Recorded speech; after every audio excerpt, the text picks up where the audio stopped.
It's about the time when I used to work in a little music store in Toronto. This is years ago, when I first got back to Toronto from Montreal, where I was going to school, and started working in this little guitar shop on Harvard Street, and Gordon Lightfoot was one of our customers, which was a really big thrill, among other people. And a certain amount of time elapsed, and I got, some friendly with Gordon, and we would swap stories, conversations, and so on.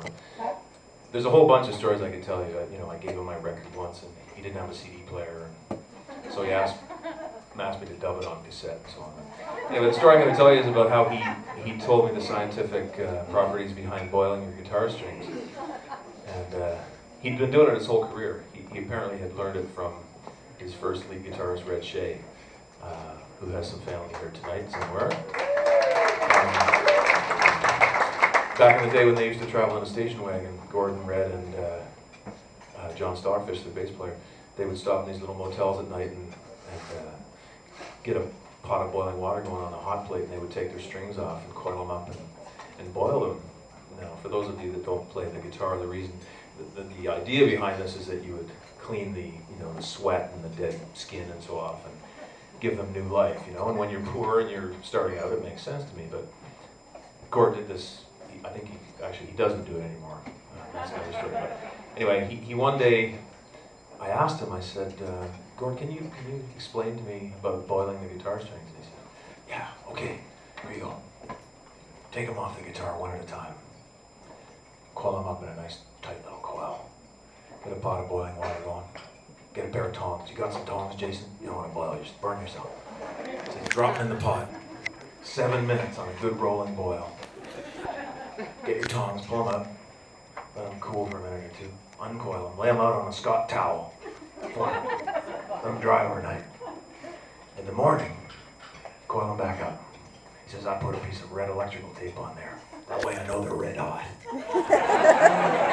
And I said, if you're on the road and he doesn't boil on the road anymore, he waits till he gets home and he boils them at home.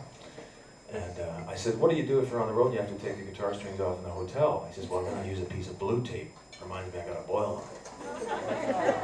So he's got the blue and the red tape. Anyway, he explained this to me. Now, at this point, all Gordon knew of me was that I played classical guitar. He didn't know I did other things as well. So he left the shop, and about an hour later, I got a somewhat frantic phone call from him. He said, Gordon, Jason, it's Gordon. I said, oh, Gordon Lightfoot's phoning me. It's pretty great.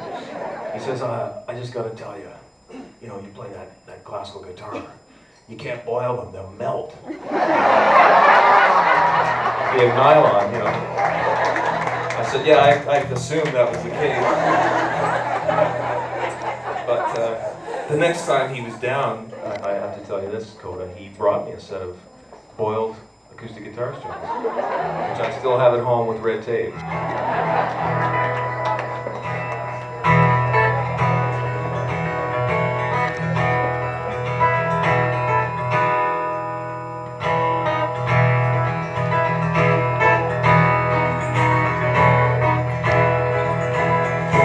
In my fashion, I have been a good man. I have learned and I have lost, and never